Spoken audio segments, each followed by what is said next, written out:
We are live.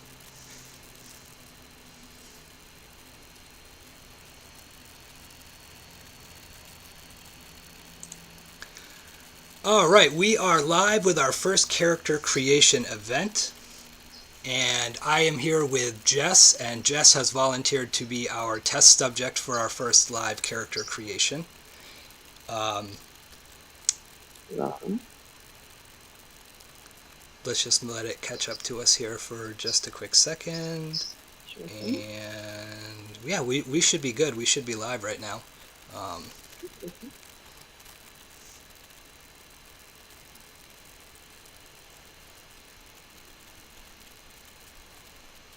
And there we are. Okay, just had to check my monitor here. So yeah, this is our first live character creation event. So there may be some technical difficulties here and there because, quite frankly, I don't really know how to use any of this software. So I mean, I'm just clicking buttons at this point. So I'm Tony, and I am the creator of the Realm of Guy and Enoch. And again, this is Jess, and Jess has very graciously volunteered to help us out here. Full disclosure, Jess is my more significant other, and she's also the proofreader on the project. But before we get going, I just want to give you a little bit of content warning. If you have any children present, now's the time to dismiss them. I don't know, fucking send them to a salt mine or send them to do some YouTube dance or wish them into the cornfield or whatever you got to do to get them out of here because this might not be appropriate for them. Also, if you're watching this at work, that's probably a poor career choice for you. Um, and headphones are your friend in this situation. So, again, I'm Tony. I'm the creator of the Realm of Guy and Enoch. And I've been working on this for a long time. We put a lot of work into this. And I've been a gamer for 35 years at this point, since back when, you know, OSR gaming was just gaming. It wasn't old school. It was just what we did. Um, I started with Redbox, GURPS, Shadowrun, uh, migrated to World of Darkness. Obviously, I played all the D&D products, Ravenloft and um, Dark Sun and Birthright and all of that stuff. So I've been doing this for a long time, and I'm really excited because it's been a long journey to get to this point where we can do a live character creation. Um, and Jess is here with me, and I'm going to let her tell you a little bit about herself, and then we're going to kind of get into it. So, Jess, you're up. I don't have any experience with any sort of role-playing game whatsoever. Even when I played video games, they weren't ever quest games.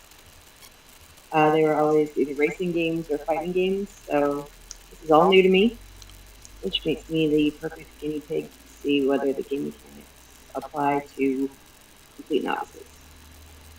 Nice. And so you've never made a character before in any game. Mm, I don't know. Like this, like my little Animal Crossing guy.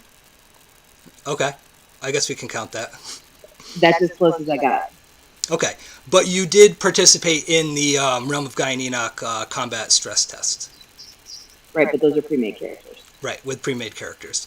And you've had a chance to look, obviously, as a proofreader at the core rules document.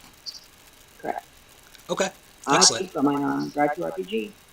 Oh, yeah, absolutely. So yeah, the core rules is available to pay what you want on Drive Through RPG. And you know, I hate doing this as much as anybody hates hearing it, but like and subscribe. You know, it matters. It makes a difference. You know, it's really an important thing for us because you know it really adds to our reach. You know, the more we can do, the more people we can reach. Um, but again, so we're going to start with the basics. You've obviously you played in the combat stress test, so you know something about the game mechanics, Yes. about like the dice pool system and all of that. Mm-hmm. But for the sake of our viewers, I'm going to kind of go over that a little bit. The Realm of Guy and Enoch is a post-apocalyptic fantasy. It's sometimes referred to as dark fantasy, and we are using a D8 dice pool system. So the mechanics of which are very simple. Even when you played for the first time, it's pretty simple to figure out. You're rolling a d8. 1 to 4 is not successful. 5 to 8 is successful, with an exploding mechanic on 8. So if you roll an 8, you get to roll an additional die. So that's very exciting. People really tend to like that. So, do you have any questions before we get started? No. No? Okay. I'm figuring you're going to lead me through it because I don't know where to go first. Oh, I am. And you're the perfect guinea pig because you don't have any bad habits that we have to unlearn. Yeah. But Not in this scenario, no. Okay, so I'm going to jump us over to the actual document itself. Hey, look at that. There it is. So I have the document up here, and this is actually the Core Rules version 3.11. This is the new version that's going to go up pretty much as soon as we're done here. And this is the character sheet, and I'm going to walk you through how to make a character for the first time. Mm-hmm. You ready to go? Yes. Okay. So, let's center that a little bit here. There we go. So, when we're creating a character to play in a role-playing game system, one of the important concepts is a character concept, and it's how you envision the character in your mind. How you want to craft that character that you want to play in a way that's satisfying for you as the player, and matches up with the game system. Now, you may have a character concept in mind.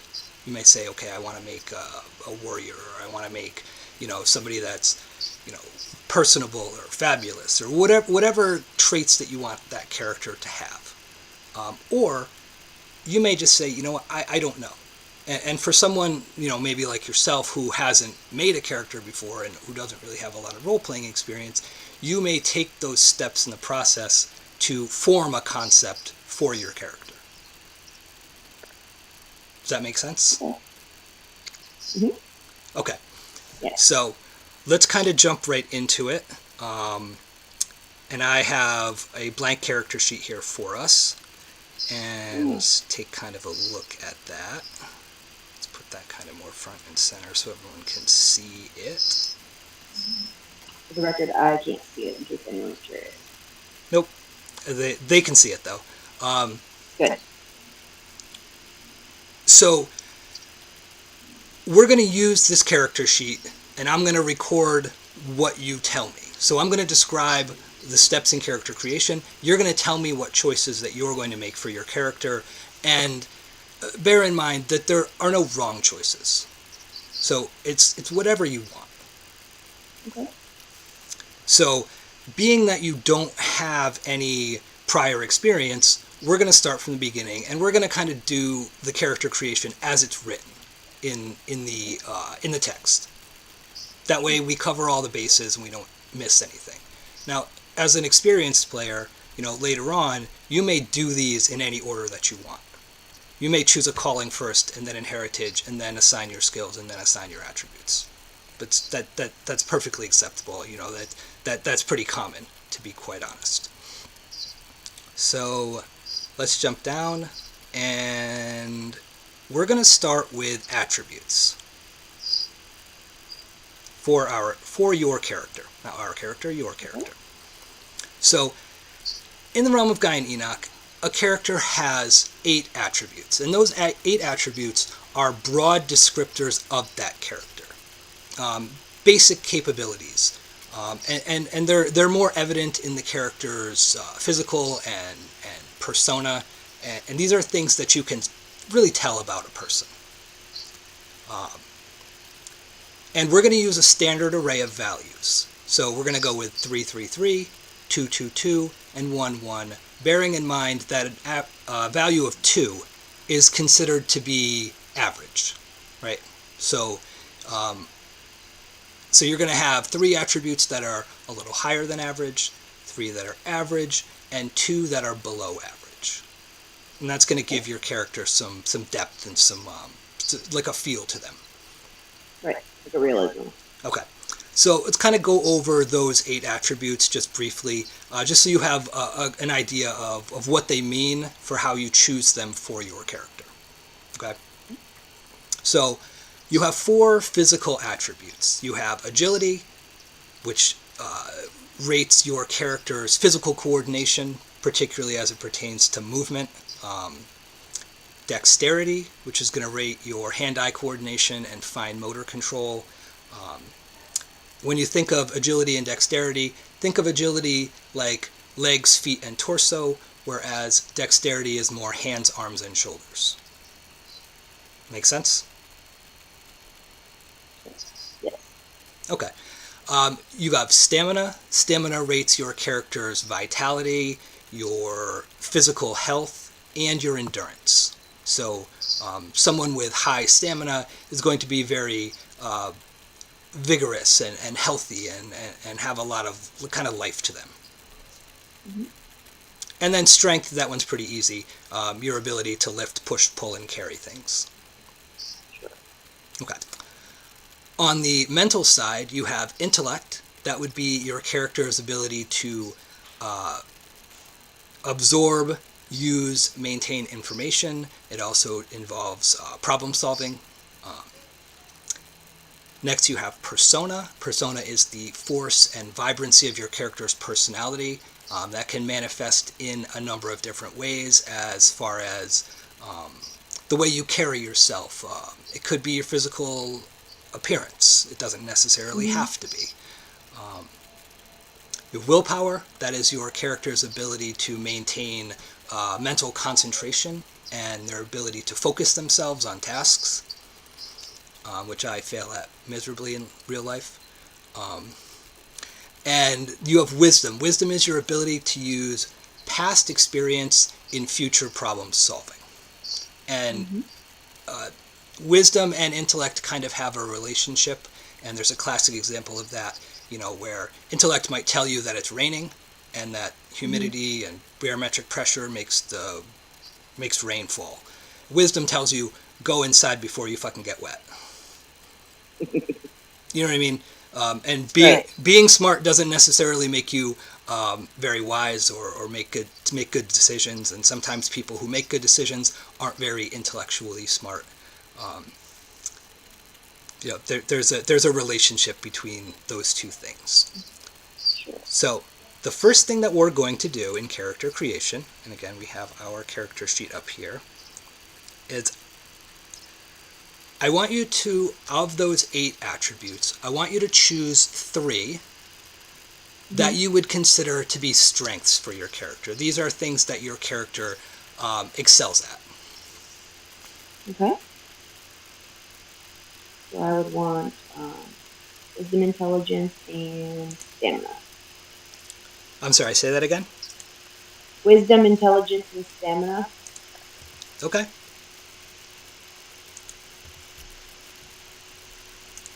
Those would be So my we're going to 3. put 3 points into stamina, 3 into intellect, and 3 into wisdom. Okay. Okay. Now on the flip side, I want you to choose 2 that are you would consider not to be strengths for your character, things that you maybe don't excel at, The things that I'm average. below average. Oh, like the 2 that are below average. Mm-hmm. Oh, what was the one that was between the last 2 you said? What's that? I'm sorry. What was the attribute between the last 2? Uh, Persona or willpower? Yeah. Let's go willpower Okay. for 1 and dexterity. Dexterity. Now, the rest of this is simple because the rest of your values are simply 2, Mm-hmm. and those are just Let's average. see what. Yeah. So that's what agility and the other one. So you have 2 agility, you have 1 dexterity, you have 3 stamina, you have 2 strength, you have 3 intellect, 2 persona, 1 willpower, and 3 wisdom. Okay. So yeah, so that's that. I mean, that it's really that simple, right?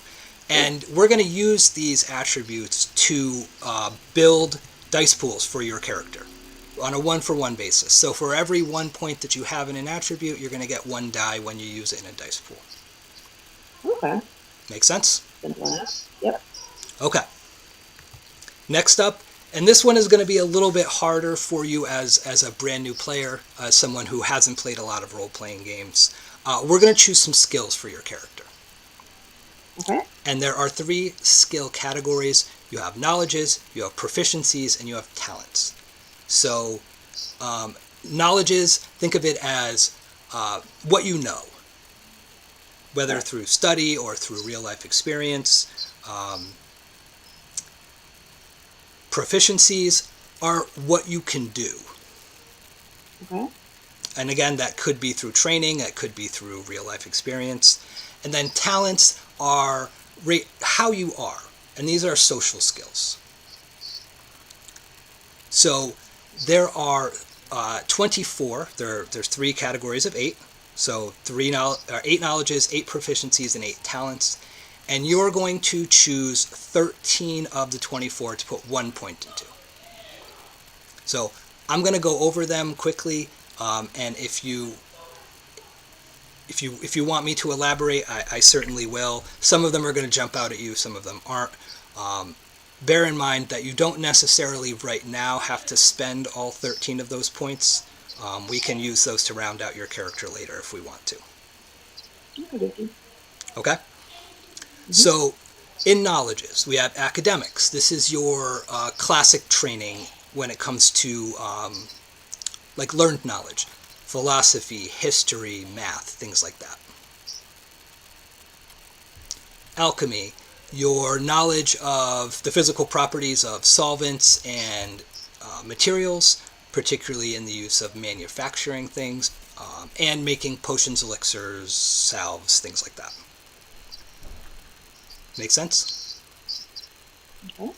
Mm-hmm. Arcana. Arcana is your knowledge of the forces that bind the world together, particularly things like gravity and magnetism, and it also covers things like entropy, the force of chaos.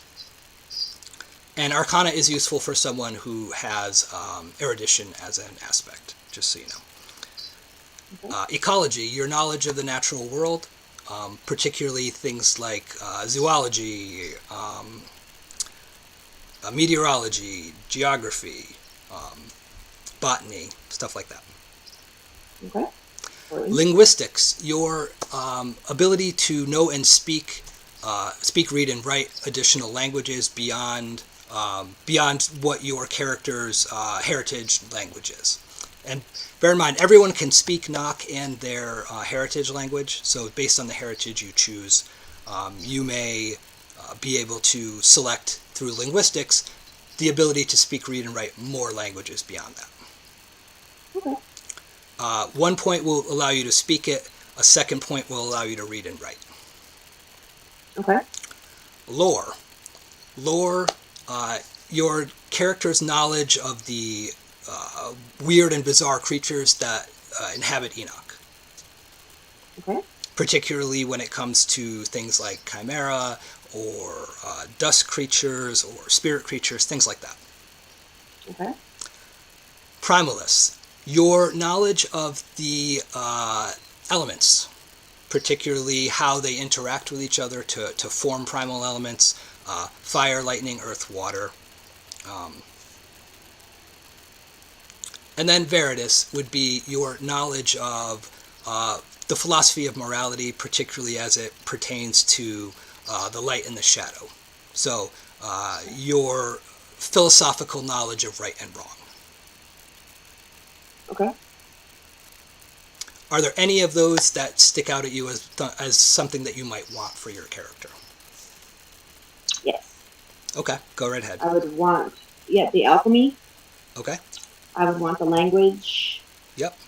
The one that included botany. Yep. It's important to know which plants are good and bad. Yep. How many am I allowed to pick?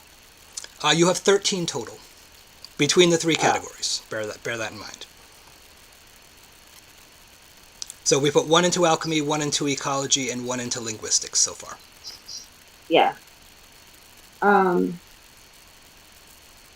It's hard without the list in front of me. And bear in mind that we can change these if we want to later on in character creation. So if we decide that you need a skill or you want a skill, you want to change these points around, you certainly can. Okay. Do you want to just go with those 3 for now? Yeah, can we just start with those 3 for now? Yep, absolutely. Okay, so next up we have proficiencies. And again, proficiencies are what you can do, things that you've been trained for or that you have life experience with. So we're going to start with aim. Aim would be your character's ability to use a ranged weapon such as a bow, crossbow, sling, or a thrown weapon. Okay. Athletics is your general overall athletic prowess, and that's going to come into play when you do things like balance, jump, swim, climb. Awareness, What's that one called? that's athletics. Okay.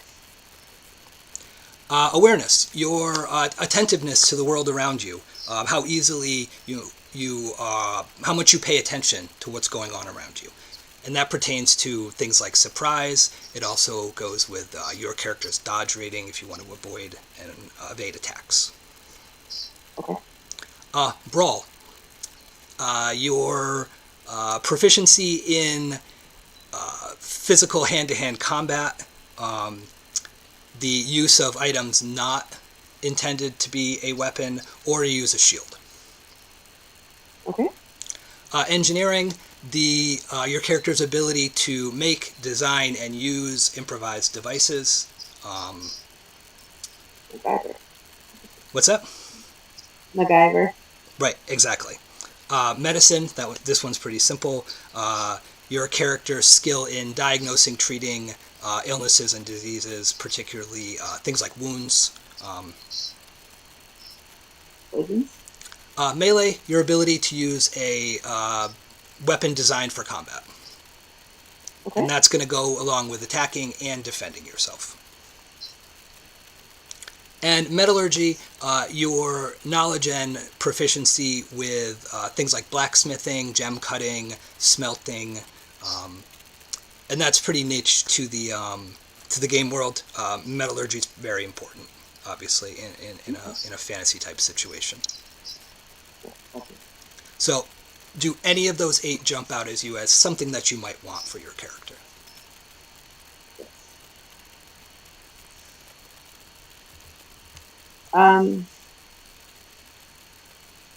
So hard with it not in front of me because I forget the first one by the time we get to the end. Okay, so aim. Yep. Athletics. Mm-hmm. Awareness. Mm-hmm. Brawl. Awareness would probably be good. Yep. Okay, so we'll put 1 into awareness. Okay. Brawl, hand-to-hand combat. Mm-hmm. Engineering. Yes, that one. Okay, so you want 1 in engineering. Okay. Yes, please. So that means we've spent 5 so far, so we have 8 left. Medicine. Okay. Yes. Okay. Melee. Mm-hmm. No? What comes after melee? So no to melee? Okay, I'll go back to it. No, I'll go back to it if I have to change my mind. Okay, so we've got 3 in knowledges and 3 in proficiencies so far. So let's move on to talents. Yeah. So talents, how your character interacts with the world, and these are your social skills. So we're going to start with charm, your ability to gain. Actually, I'm going to read it to you verbatim because I have it up here. Characters' propensity to inspire fondness, likability, or admiration from others. Then you have command. Command is your character's overall assertiveness as it pertains to directing others. Empathy, your ability to understand the emotions and motivations of others. Etiquette, your ability to act gracefully and appropriately in social situations. Guile, the ability to mask your own intentions when interacting with others. Intimidation, your character's aptitude for inspiring nervousness or fear in others. Manipulation, your character's ability to control or alter the actions of others. And then negotiation, your skill in gaining favorable terms from a verbal discourse. Can you reread the list, just the words? Mm-hmm. So you have charm, command, empathy, etiquette, guile, Okay. So I intimidation, want to. Okay, go ahead. Sorry, finish. manipulation, and negotiation. Okay. So I would want command, Yep. etiquette, Yep. and manipulation. Okay. Okay. So at this point, we've spent 9 of our 13. Do you want to go back and add any more before we go on? I can add them later, right? You can. You can add them later. So the next step in the process is that and again, that's perfectly, I mean, I would do the same thing. If I wasn't sure, I would go and I would kind of look and see, what do I need later on. Right. Okay. So once you've chosen initial skill ratings, you're going to get 8 flex points. And you can choose 8 of those skills to raise to a value of 2. Okay. So you have alchemy, ecology, linguistics, awareness, engineering, medicine, command, etiquette, and manipulation. And how many can I raise to a 2? What's that? Basically all but one. I can raise all but one to a 2? Yep, exactly. Okay. So let's raise everything to a 2 except for ecology. Okay.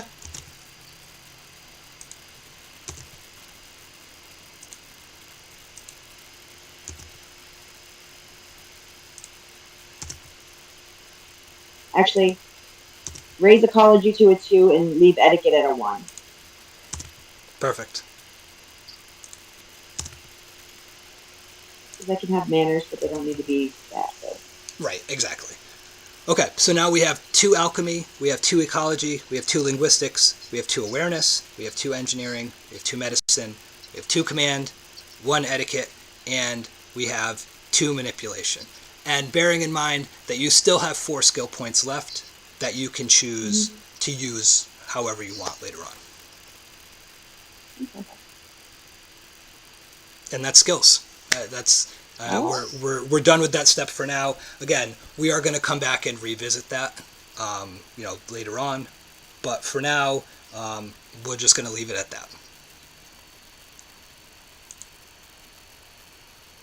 Are you ready to move on? Yeah. Okay. So our next step in character creation is we're going to choose a heritage for our character, or for your character. And the heritage is the cultural and ethnic group from which that character comes. And in the core rules, there are 4 choices: Elonian, She, Steelbrand, and Warg. Each of which is going to provide you with some role-playing options, but also 2 advantages. And those 2 advantages are there to help your character along. Warg. You already know you want Warg. I like Warg. Okay. Well, just for ha-has, I'm going to go over the options just so everyone can see what they would have been. So, Okay. If you chose Elonian, your advantages would have been Jack of all trades. That could allow you to have a phantom die in one of those 3 skill categories. A phantom die is basically a free die that takes the place of a 0. So if you didn't have a skill, you'd still get the 1 die from Jack of all trades. And you would choose knowledges, proficiencies, or talents. You could get, and they get Master of 1. Master of 1 will, I'm going to put this over here a little bit, allows you to choose 1 skill that you get a permanent +1 bonus on. And that can't be from the same category as Jack of all trades. That's the caveat to that. If you happen to have chosen She, you would get Serene Slumber, So you can enter into a meditative state when you're sleeping. You get full rest benefit, and you're not affected by sleep effects. You could get acute perception, which gives you +1 die to aim and awareness, and +1 allows you to ignore natural darkness penalties. Steel Brand, that guy right there. Logical Mind gives you +1 engineering metallurgy and +1 mental condition resistance. And Body the Underworld, which would give you 1 die and allow you to ignore dice penalties from complete darkness. But you knew that you wanted to be a warg because you read ahead. So warg. What's that? That was a warg before. I liked it. Yeah. Okay, so you're going to get Ready to Throw Down, which gives you +1 to physical condition resistance, which is nice. And you can act during surprise phase when others can't. And you get +1 die on brawl and intimidation skill rolls. Yeah. So we are going to do some cutting and pasting here because that just makes our lives easier. There's our character sheet.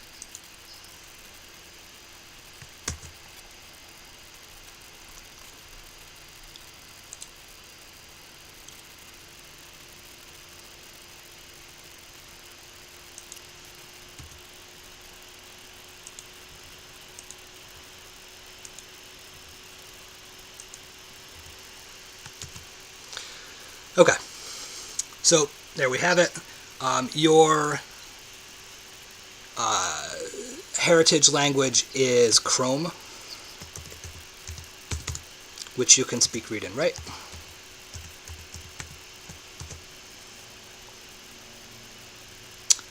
Okay, so you did put 2 points into linguistics. So while we're at it, we might as well grab.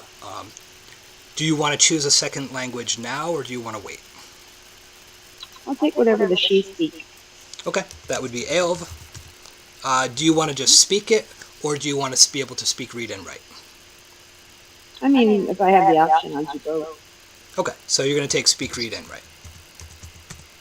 Okay, so that would be what your 2 points of linguistics do for you. Okay. Yeah, and we're done. That's it. That's the whole character? Nope, just that part. Oh, okay. It's like what? So your character now has +1 to brawl and intimidation skill rolls. Okay. Sorry, I just need to fidget for a second. What's that? I just needed to fidget. Okay, that's no problem.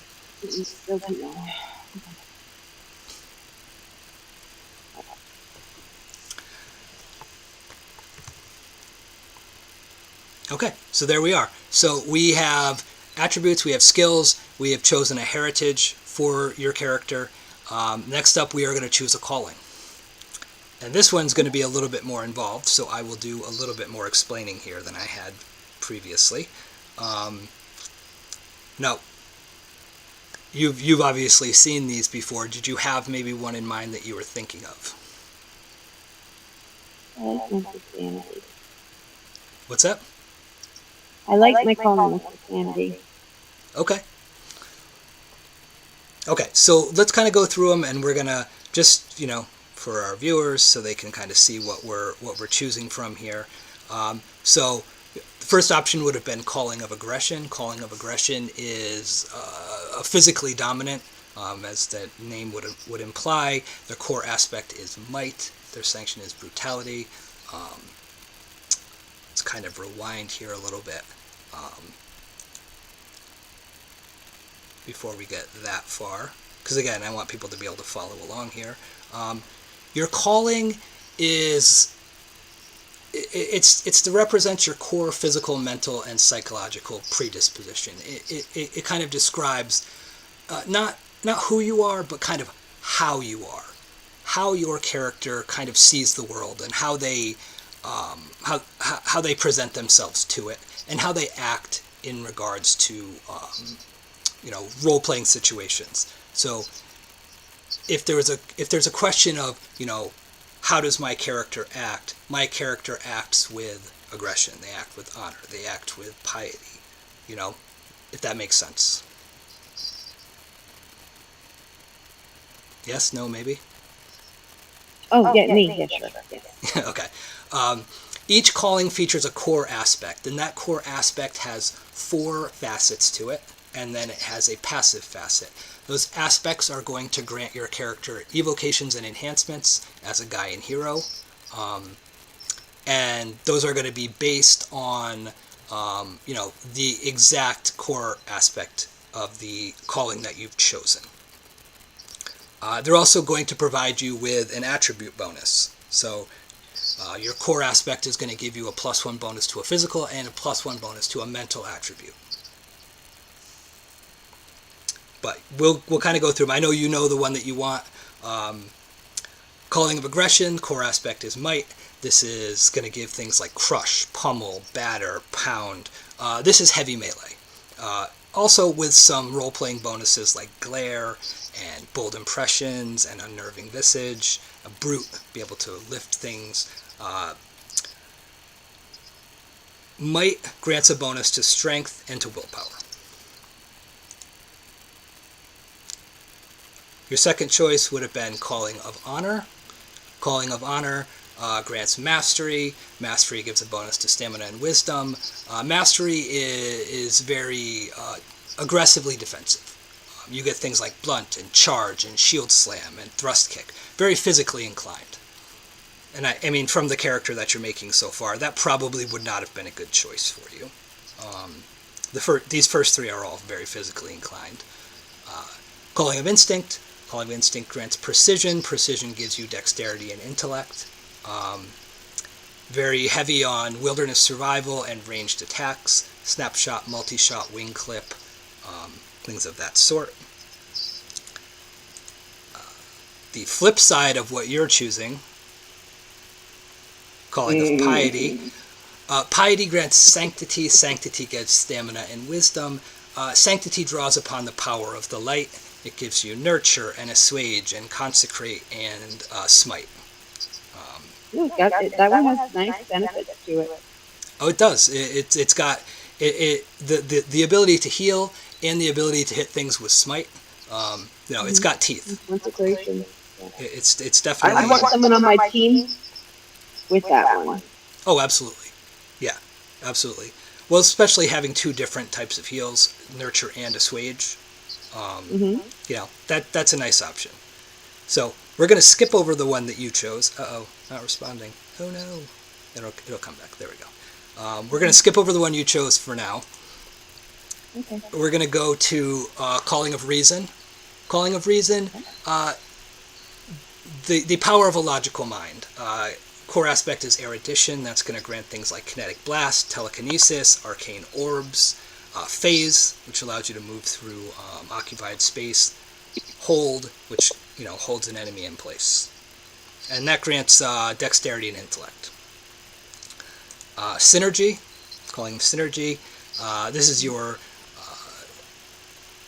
elemental user, especially Fire and Lightning, through Effusion. It's going to give Strength and Willpower, and that's Scorch and Cauterize and Cremate and Shock and Storm Shield. All of those are elemental evocations. And then you would have your other choice would have been Calling of Valor. Calling of Valor would give you expertise, giving you agility and persona. It's giving you Sweeping Strikes, Feign, Heart Strike, Expose, things of that nature. But you have chosen Profanity.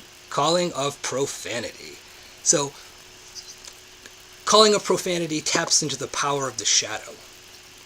And it's an insidious, it's not necessarily bad. I wouldn't say it's necessarily good, but it is what you make of it. It's the power of your own passion, your emotion. And that's going to give you a bonus to agility and persona. So we're going to go ahead and record that first. You're going to get Cruelty, which does shadow damage to enemies. Callousness, which gives you a +2 dice bonus when countering Charm Commander Empathy. You're going to get agony, which does a shadow damage over time effect. Heartbreak, which allows you to downgrade the effect of somebody else's skill roll. Torment causes blind and deafen. I know you love that effect. I love that one. It is a lot of fun. Temptation, which allows It's very you... helpful. Oh yeah, Temptation gives you +2 dice when using manipulation. Oh, that's good. I picked manipulation. What's that? I said that's good because I picked manipulation. You did. Anguish, which inflicts the despair effect, which causes the enemy not to be able to act. And then Provocation, which gives a dice penalty to an enemy by summoning up their own anger. And then you're going to get the passive bonuses, which is Vengeance, which gives you shadow resistance, and +1 to your sacrilege evocations after you take damage. You're going to get Ire, which allows you to get a dice pool bonus to your next action after failing at an action. And Do I get rewarded for getting angry?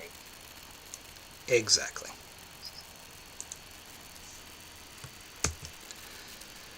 And again, this is going to be a nice easy cut and paste for us. So we're just going to go up here, and we're going to say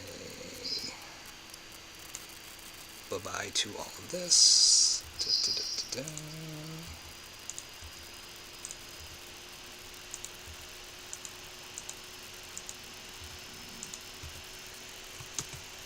There we go. Profanity. Now remember, you're getting a +1 bonus to agility, so we're going to make your agility from 2 to 3, and a +1 bonus to persona, so now your persona is 3. So now you have 3 agility and 3 persona. Now,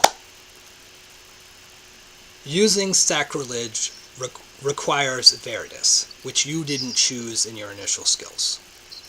Okay. So here's where I think Veritas again?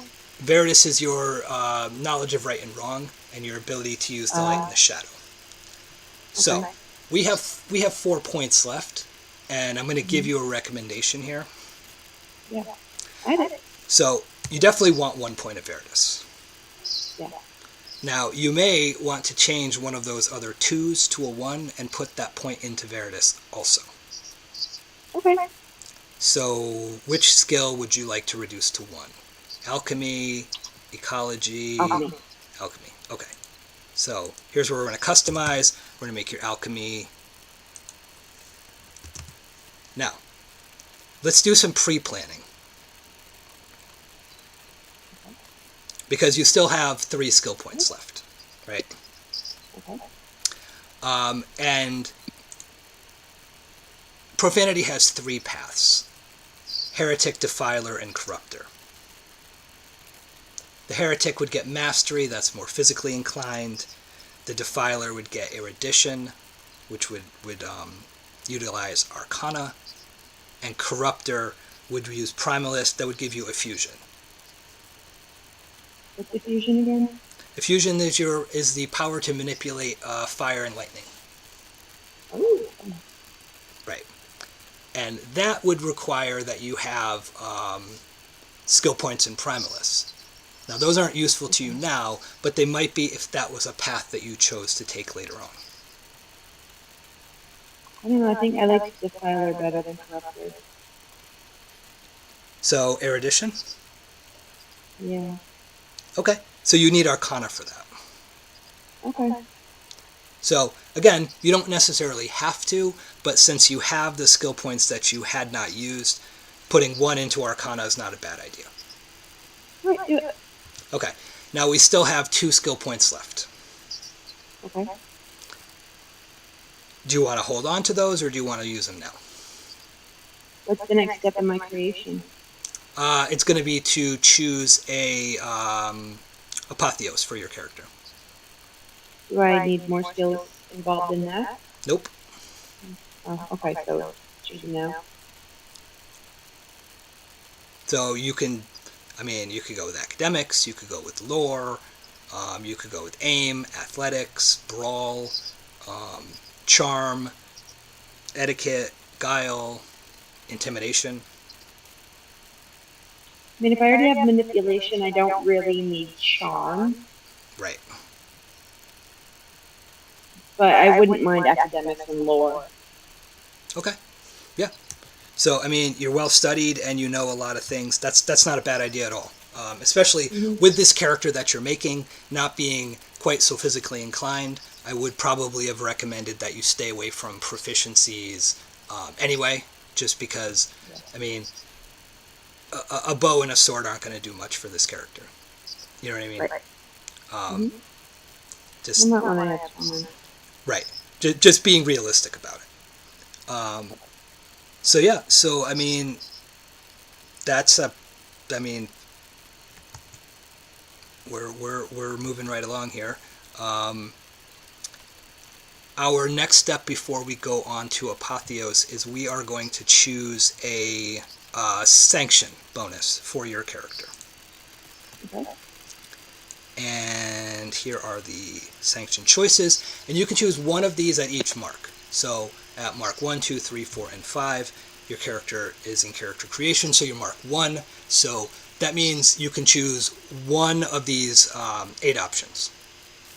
So Okay. cruel intentions would make cruelty do more shadowed, to ignore shadow resistance. Broken hopes would cause agony to affect one additional enemy. That was your shadow damage over time. Mm-hmm. Shadow's touch gives you shadow resistance each time you use sacrilege. Not a bad choice. Torment allows or profane torment allows your torment to affect one additional enemy. I like that one.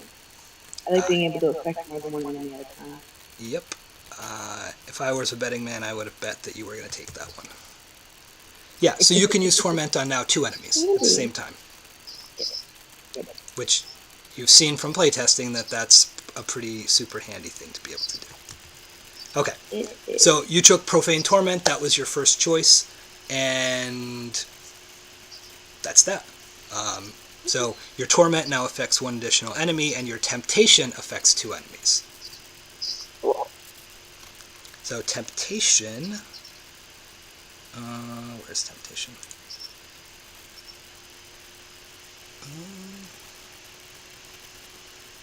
So you can use your manipulation skill on 2 enemies at the same time.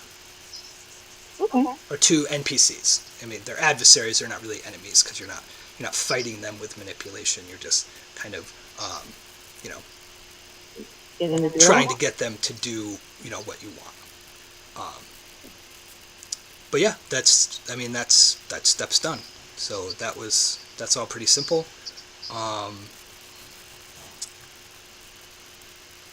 Next step in the process is we are going to choose an apotheos for your character.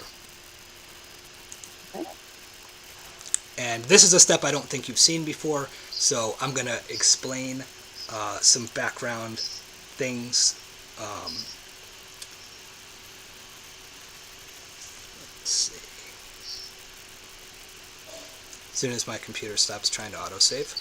Okay, so apotheosis. Your character is a Gaian hero. You have the power of the ancients. You're gifted with the power of the ancients. Their apotheos has made you more than just a regular mortal. You've gone through apotheosis, so now you are a hero. You have 3 resources that your character is going to use. You have corpus, you have impetus, and you have ephemera. And corpus is the measure of your character's life force. It's a direct one-for-one representation of how much physical damage or damage in general you can take before you die. And it's important to note here that in the realm of Gaian Enoch, death is permanent. There's no coming back. Well, mortal death is permanent. You might come back as a dust creature, which, that sucks. You definitely don't want that. Impetus. Impetus is the power of your mind and your ability to manipulate the malleable forces of the world. You're going to use impetus for your evocations. So that's going to be important for your character. And then ephemera. Ephemera is the force of joy and passion in life that you gain from going out and living. And ephemera is meant to be used and spent. You're going to accumulate it through doing things like getting decisive success, or completing a personal objective, or doing things that your character, really enjoys in life. And you can use that to get automatic successes, to reroll a dice pool, to power some of your apotheos empowerments.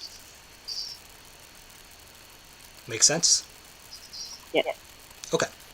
So we're going to go through the options here. I kind of have an idea of what you might want to do, but again, for the sake of our viewers, Ishta. Ishta would give you a +5 corpus bonus and a +3 impetus bonus. I would give you Bond of the Creators, which would allow you to use your ephemera to heal yourself, to get corpus back. It also allows you, once per scene or encounter, to re-roll a dice pool for free. Mithra, and this is on the top end of the physical side, +6 corpus, +2 impetus.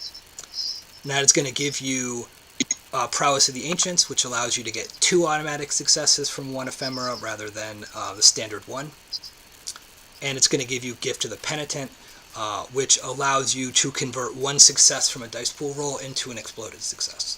So say you roll, you don't get any 8s, but you want to turn a 7 into an 8. Mithra allows you to do that. Your third option is Sesha. This is +2 corpus, +6 impetus. So this is on the more, I would say, mental side. It grants you Immersion of the Essences. This gives you the ability to spend an ephemera to double the effect of an Eidolon on your character. And Balance of the Undone, which allows you to convert an unsuccessful die into a success in a dice pool. So say you roll, you get 3 successes on 4 dice, you want to turn that 4th one into a success, you can do it. Okay. Wuya is your balance, that's 4 corpus and 4 impetus. Gives you Way of the Cycle, so you can spend 1 ephemera to get maximum success on a dice pool roll. It's kind of nice. Reversal of Fate allows you to swap the successes and unsuccesses in a dice pool. Let's say you roll 8 dice and you get 2 successes and 6 unsuccesses. You can swap that to 6 and 2 the other way. Yeah. And then Yaza, which would give you 3 corpus and 5 impetus. And now it's going to give you Sway of the Penumbra, which gives you an ephemera every time a dusk or spirit creature manifests in your presence. And it's going to give you Keeper of the Covenant, which allows you to save an extra success from a dice pool roll and use it later on.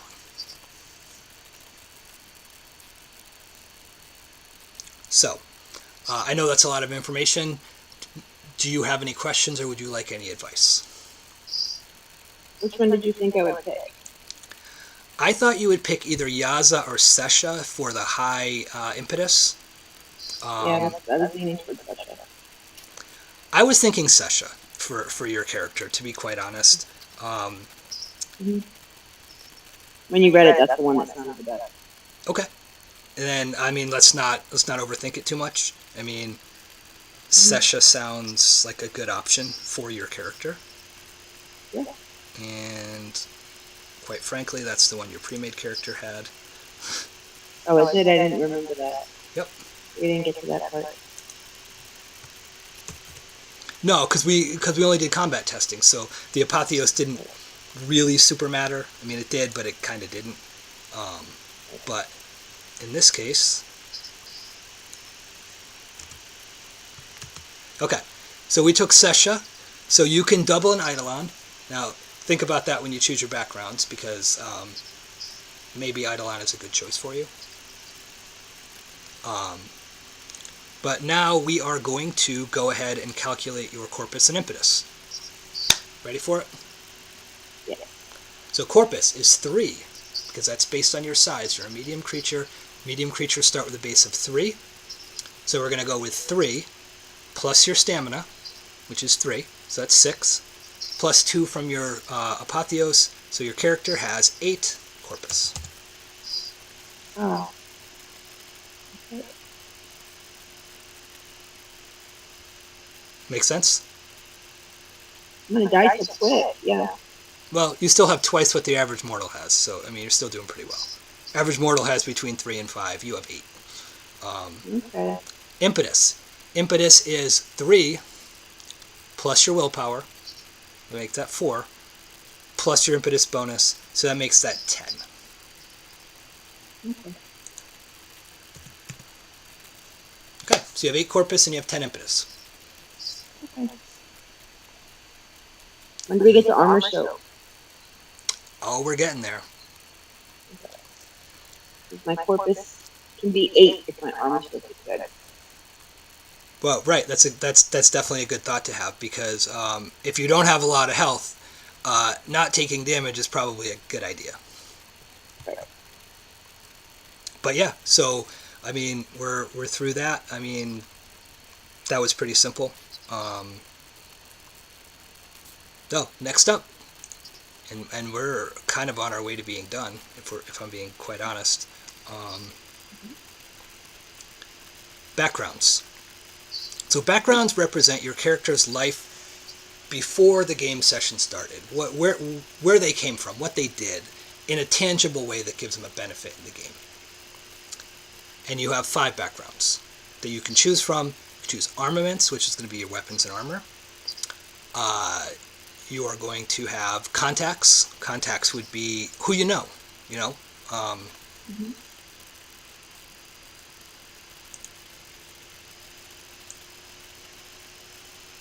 Eidolon are items of power which can give you attribute and skill bonuses. And again, remember your character took Sesha, so you can spend ephemera to double these bonuses, which is actually not a bad idea. Mentor, which is someone to guide you through the game. And wealth, how much physical money and gear your character has. So you had mentioned that you want some armor. Armor. How much armor do you want, is the question. How much can I have? So each armament point, and remember you have 8 background points, so 1 armament point would get you 8 armament points. Make sense? Okay. So if you put 1 point in, you get 8 points to spend. That would get you a set of Okay. bone reinforced armor, 1 armor soak, 2 armor dice. Okay. Now, if you were to spend another point, that would get you all the way up to ring armor. That would be 2 automatic soak, 2 dice. Isn't that the same thing? What's that? You just said 2 and 2. You said 2 and 2 for the bone armor. Bone armor is 1 and 2. Uh, So the ring armor is 2 and 2, but it's double the cost. it's not worth it. No. I don't particularly think it's worth it. But again, this is your character.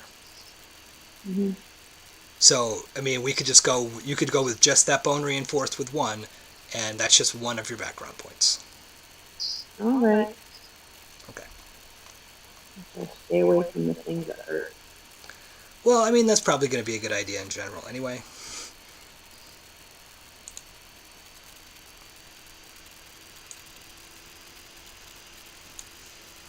I can't get better armor because I'm little. You could, if you wanted to spend the points on it. Not up front. Well, that's what I'm saying. Like you're spending your backgrounds to get this. So I mean, is the investment going to be worth it? Right. Because I mean, in general, it's probably not a great idea for your character to try to go out there and melee stuff. You know what I mean? Mm-hmm. Okay, so bone is going to give you 1 armor soak. It's going to give you 2 armor dice. And we're going to calculate your character's defense and movement while we're at it. Defense is half of your agility, rounded down, so it's just 1. And your movement rate is 2 plus 2 times your agility, so, I'm sorry, 4 plus 2 times your agility, so that's going to be 10. So your character's pretty fast. Oh, good. No, I'm sorry. I have to run 4. away from everything. Hold on. 4 plus your agility, so it's going to be 7. Oh, that's not good. 7's still pretty good. Not as good as 10. Still pretty good, though. We're going to calculate your character's physical and mental resistance at this point. Okay. Physical condition resistance is equal to your willpower, so that's just going to be the 1. Mental resistance. Physical is going to be your stamina, which is 3, plus the 1 point you got for being warg, so that's 4. So at least you have a pretty good chance of standing up against like physical conditions like stun, knockback, things like that. Okay, as part of your starter gear, you get 1 small martial weapon. Like my tiny. So, like dagger. a dagger, or I'll read you off some options here.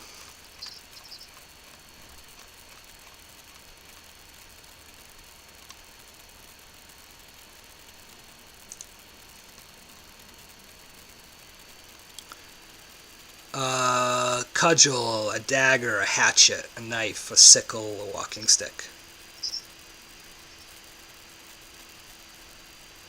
I mean, a sickle would be kind of fun, but I think the dagger would be more useful. They do the exact same thing, hon. I know. Okay. The dagger's easier to carry. That is true.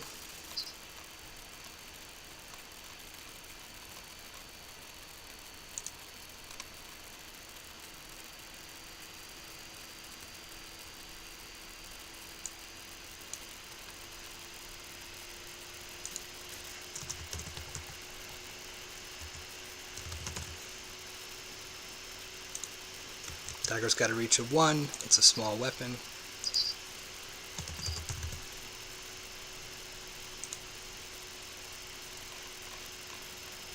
Dexterity plus melee. You only have 1 dexterity, so you're not going to be able to really do a lot with that. And it's 1/2 strength damage. So it doesn't do much, but at least you have it. Right. Okay. Other than laying down and dying. Right. Okay. So we have 7 background points left to spend.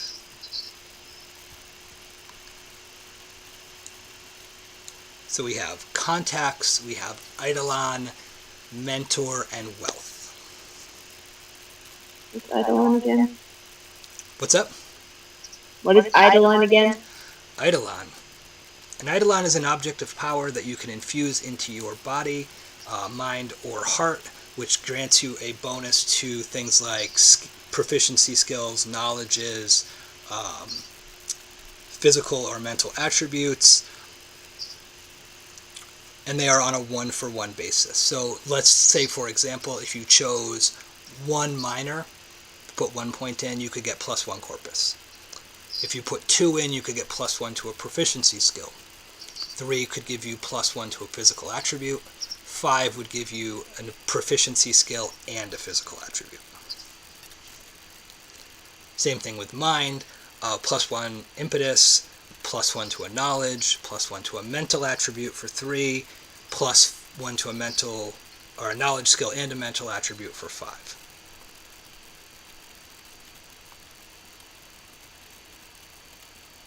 Would you like some advice?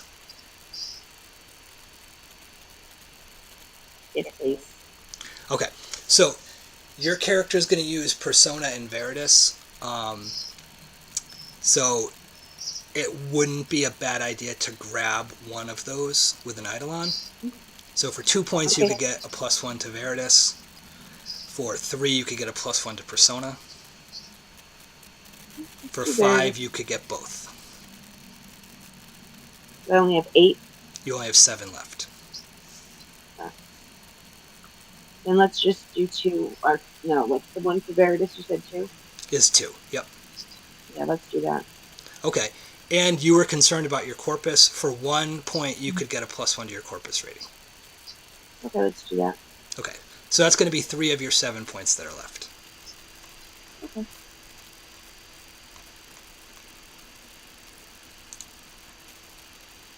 What's the benefit of the mentor? It's going to be in role playing. It's someone that can help you, guide you, can provide you with some aid. Mm-hmm. Can I do one to mentor and one to wealth? Yeah, you can definitely do that. You could do one into mentor, and then one into wealth, That and leaves me one left. let's see. You just spent 3, so 1 and 4.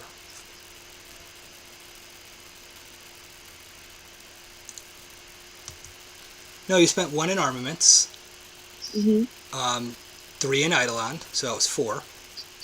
1 in Mm-hmm. mentor, that was 5. 1 in Mm-hmm. wealth, that was 6. So you have 2 points left. Mm-hmm.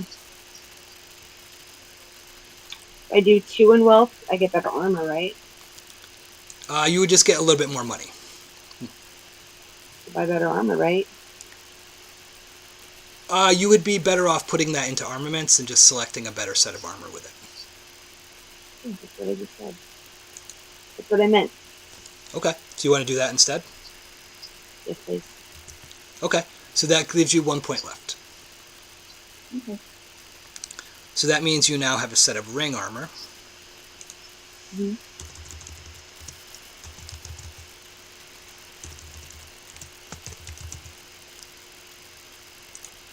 It's 2 armor soak, 2 armor dice. 2 armor soak's pretty good. I mean, that's your Better than average one. thing. I mean, it's twice as good as 1. Yeah. I mean, so you have 1 point left. So 2 Okay. and 3 is 5, 6, 7. Should I use it or should I save it? There is no saving it. You got to use it. Oh, okay. What do you recommend? Doesn't hurt to know people. Oh, sure. Let's do that one. Okay, so you just put 1 in the Was that contacts. contact? Yep. So that's going to give Oh, I you 8. forgot about contact. Yeah, So sorry. it's going to give you 8 contact points, and bearing in mind that those refresh with each story. So you're going to use them to determine who you know and how you know them. Okay. Okay, so now we're looking at it. Now your character's got 9 corpus, you got 10 impetus. It's a pretty good balance, actually. We have defensive ratings. It's not gonna. You don't really have any. Dodge. Your dodge is agility plus awareness. That's 5. That's not bad. Grapple is strength plus brawl. You have 2 strength. You have no brawl, but you do have 1 die from being warg. So there's 3. And you have no parry because you didn't have any melee skill. And vigor ratings. And this is just melee vigor, main hand, offhand. So that's just strength plus stamina. Not that this really matters for your character that much. Strength plus stamina -1. Ranged weapons, strength plus stamina. Armor, strength plus stamina. It's not a big concern for your character because you're not going to do a lot of melee combat. So what weapons you can wield is more or less, I want to say irrelevant, but kind of irrelevant. Let's see.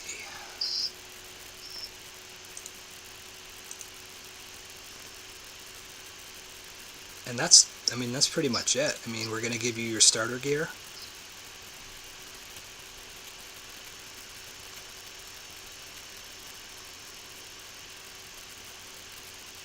Oh. So you have 1 in wealth. So that means your character has an additional... Ooh. Look at me trying to punch myself in the face. So that means 1 point in wealth is an extra 150 coins. So that's going to put us at 250. So you have 250 in coins, and you can just save those to use them during the game. I mean, you don't necessarily have to allocate those right now, unless you want to. I can save them. So, I mean, you got 250 coins, which is a pretty good amount. And then you have your standard starter gear, which I'm trying to find and cut and paste it in here for you because one of these guys has it.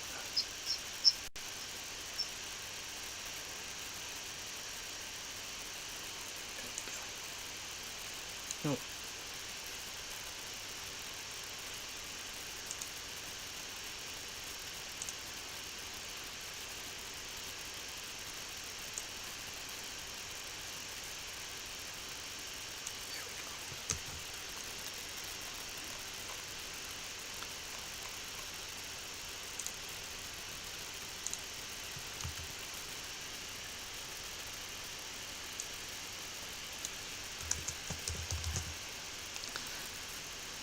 Okay, so your starter gear, you have a small cloth backpack, you have a basic cloak, 2 sets of clothing, a simple bedroll, cloth blanket, a small coin purse, a small water skin, and 3 rations. Okay. And we're done. That's it. Oh, okay. So we have a fully fleshed out character. We can name them, we can give them a concept, we can give them an appearance. You can do that now if you want, or you can just wait. I didn't have a name in mind. You can simply wait. Okay. I mean, the essence of this is you have a character that's ready to go into a game session and to be integrated into a group. So, you have everything in place. And when it comes to the concept and the appearance and the name, these are tertiary details that you can just add later on. When you go through the whole creating a backstory for your character, which I would encourage you to do kind of with the group. Yeah. When you get the group together, say you play with Cassie and Sebastian and somebody else, you know what I mean? You put your group together, put your backstories together. We're going to figure out how you guys know each other and, a lot of those other details. Okay. But other than that, I mean, we're done. That's it. Oh, okay. Do you have any questions? Is there anything that wasn't quite clear for you?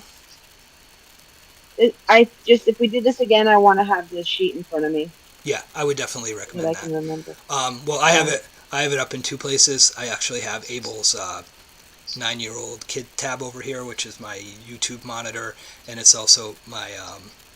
I can read the document over on the side. So, it's not a bad thing to have in front of you, but you did a great job just listening to it and picking things out based on just the description. I mean, if you can do that with the document in front of you, you should be able to blaze right through it. And I mean, really, when it comes down to it, we did that in about an hour.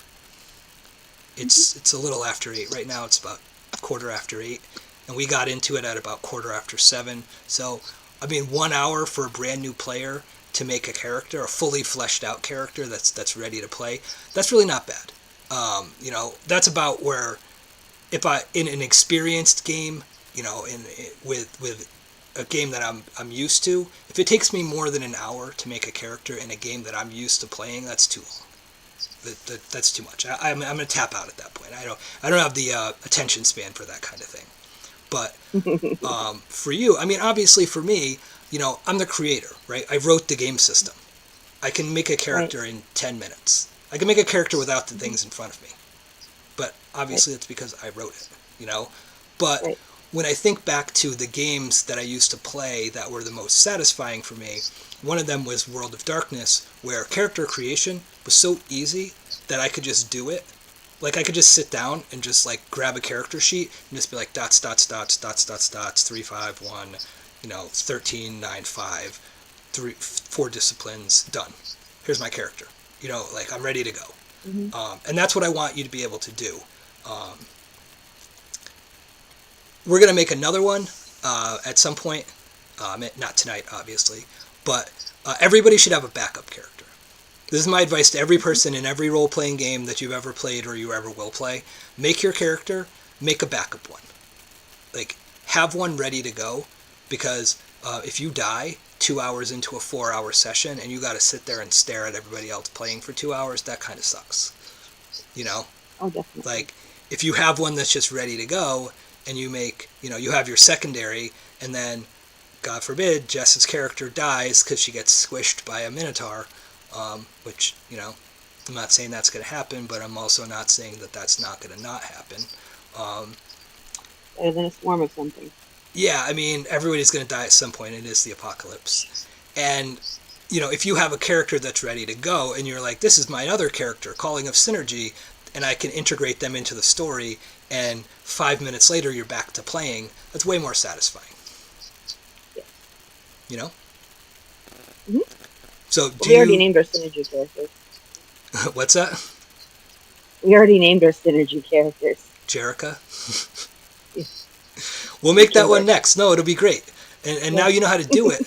And honestly, Mm-hmm. like, it doesn't hurt to make a couple. I mean, I've done Yeah. it before where I've made like 3 or 4 backup characters, and it's just like Mm-hmm. my primary died, and that person was a melee tank. And I'm like, man, I don't really want to play that character again. So, like, what do I got? And I just shuffle through the pages, and I'm like, next one up is this squishy caster, like, Mm-hmm. and then again, we're ready to play. Mm-hmm. And then, once we get the group together, which I think we already have kind of the group together, I think we have 3 of the 4. We could go upwards of 5, but I'd like to stick to 4. Then we'll put backstories together, and then we'll put, a character chart together, and we'll select our tone levels. And I'm not going to go over that now because I want to do that with the whole group, particularly when it comes to standards and tone, because, again, I like to be a little bit more aggressive when it comes to the language and content. So Yes. we got to make sure that we're all on the same page. Mm-hmm. But that's that. That's the whole live character creation. Yay. Any other questions? Anything that you weren't sure about? Yeah. I do have to go check on the dog though. He's losing his mind. Okay. Well, we're done here, so we're gonna go ahead and disconnect. And I thank you very much, and I will talk to you in a little while. Okay. Have a good night. Talk to you in a bit. Thank you. Bye. Okay, so I'm going to stay on here for a minute, and so Jess has her character, and again, we did everything that we need to do to make that character so it's playable. Right now, it's not done. It doesn't have a backstory, and it doesn't have some details, name, character concept, appearance, things like that. But we can fill those in, and again, we're going to do that with the group so that there's some cohesion and some synergy and some how we know each other, and it makes for a better story. Just not just 4 random people that we threw into a like the real world of fucking role playing games. But when we put that group together, but now we know we have a warg, Calling of Profanity, with a Sesha Apotheos. She's got some ring armor, does not really have much of a melee weapon, and probably should stay away from big things that hit hard. But we've also got, if we look at her character sheet here, let's go back up here.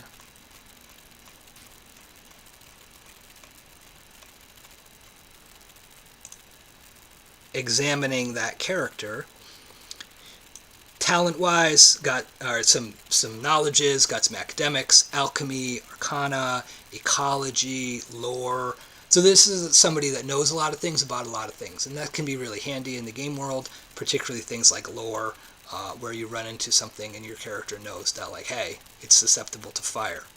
Let's use fire on it. Awareness, engineering, medicine, no aim, no brawl, no melee. So this character is probably not going to do well in melee or hand-to-hand combat, but that's okay, because that's not the character that she made, and that's perfectly okay. And then command, etiquette, and manipulation, and we can expand upon those later.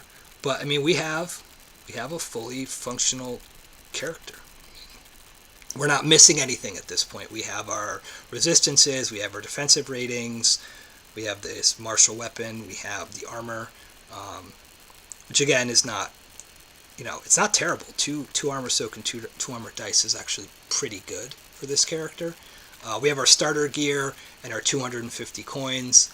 And I didn't want to push too hard on the character creation when it comes to that stuff right away, because we can have another chance to kind of sit down with those 250 coins, and we can say, okay, well, Jess had a chance to look at the gear list, and there's some things that she might want. She wants an alchemy kit. She wants a medical kit.